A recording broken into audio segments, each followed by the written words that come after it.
Airport से यात्रा करेगा, देश और दुनिया का जो भी नागरिक इस एयरपोर्ट से यात्रा करेगा, उसे अल्लूरी सीताराम राजू जी के नाम से जनसेवा और राष्ट्र सेवा की प्रेरणा मिलेगी। మిత్రులారా, ఒక గతాన్ని మళ్ళీ గుర్తు చేసుకుందాం. ఒక సందర్భంలో భారతదేశంలో ఏ ఎయిర్పోర్ట్ నిర్మించినా ఒక్క కుటుంబం తాలూకా పేర్లే దానికి పెట్టేవారు. ఆ చరిత్రని మళ్ళీ ఎన్డీఏ ప్రభుత్వం తిరగరాసింది. అయోధ్యలో ఎయిర్పోర్ట్ ప్రారంభిస్తే దానికి వాల్మీకి గారి పేరు పెట్టాం. అలాగే పంజాబ్లో సంత్ రవిదాస్ గారి పేరుతోని ఎయిర్పోర్ట్ ని ప్రారంభించాం. అలాగే ఈ కేంద్ర ప్రభుత్వంలో ఎన్డీఏ కూటమి ఒక ముఖ్యమైన నిర్ణయం తీసుకుంది. ఈ కొత్త ఎయిర్పోర్ట్ కి అల్లూరి సీతారామరాజు గారి పేరు పెట్టాలనే నిర్ణయం తీసుకుంది. ఈ ఎయిర్పోర్ట్ ద్వారా ప్రయాణించే ప్రతి ఆంధ్రప్రదేశ్ పౌరుడు అల్లూరి సీతారామరాజు గారి పేరుతో ప్రజాసేవకు, దేశ సేవకు కూడా స్ఫూర్తి పొందుతారని తెలియజేస్తున్నాను.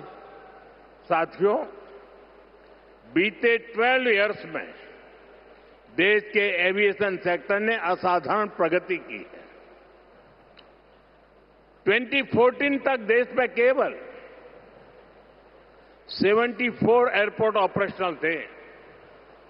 आज ये संख्या 166 है।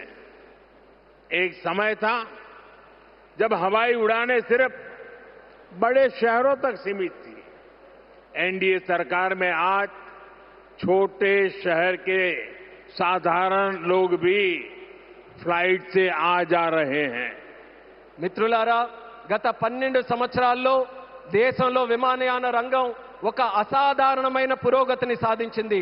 2014 వరకు దేశంలో కేవలం 74 ఎయిర్పోర్ట్లు ఆపరేషనల్ గా ఉంటే ఈ రోజు ఆ సంఖ్య పెరిగి 166 ఎయిర్పోర్ట్లకి చేరుకుంది.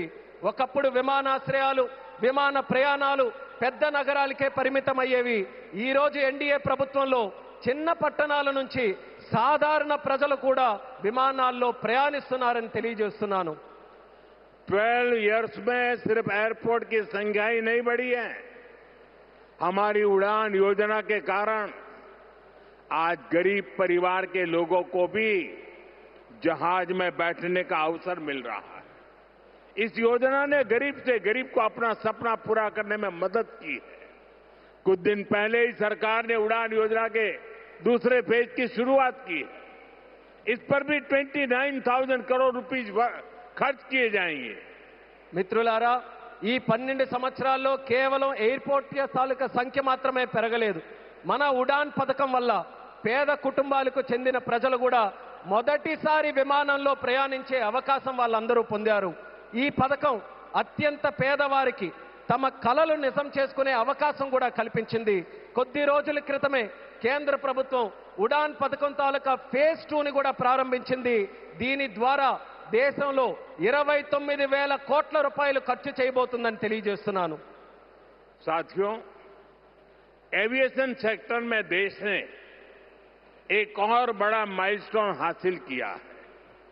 कुछ ही दिन पहले काशी में जी स्पोक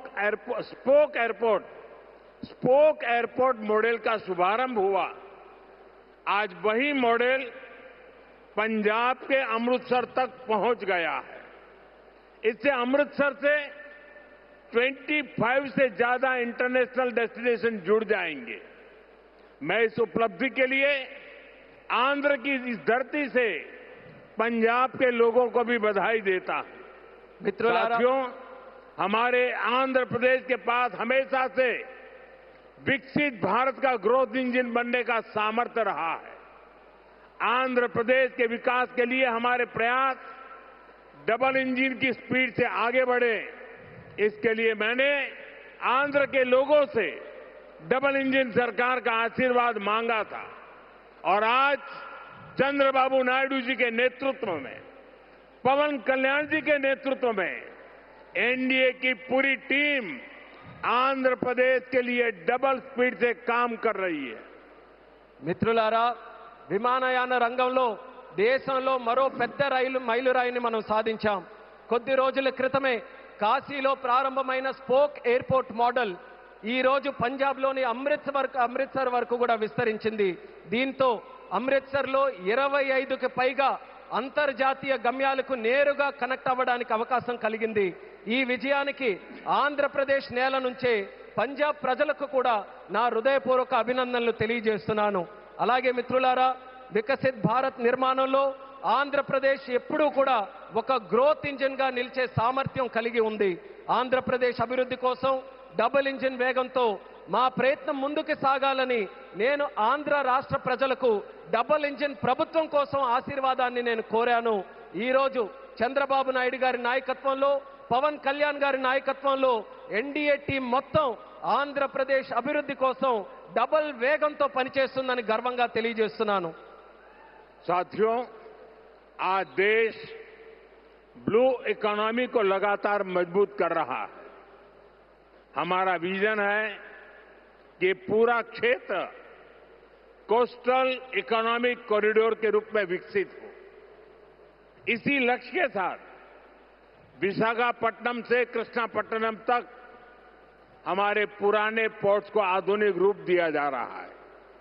इसके अलावा मुलापेटा और रामायापट्टनम में हम नए पोर्ट्स भी बना रहे हैं. మిత్రులారా, ఈ రోజు దేశం బ్లూ ఎకానమీని నిరంతరం బలోపేతం చేస్తుంది. మా విజన్ ఈ మొత్తం ప్రాంతాన్ని ఒక కోస్టల్ ఎకనామిక్ కారిడార్ గా అభివృద్ధి చేయడం. ఈ లక్ష్యంతో విశాఖపట్నం నుంచి కృష్ణపట్నం వరకు మన పాత పోర్ట్స్ అన్నిటినీ కూడా ఆధునీకరిస్తున్నాం. అదే సమయంలో మూలపేట మరియు రామయ్యపట్నంలో కొత్త పోర్ట్స్ ని కూడా మనం నిర్మించబోతున్నాం. साथियों, पोर्ट डेवलपमेंट के साथ साथ पूरे आंध्र में हाईवे और एक्सप्रेसवे का नेटवर्क तैयार हो रहा है. विशाखापट्टनम रायपुर एक्सप्रेसवे जैसे प्रोजेक्ट इस पूरे क्षेत्र को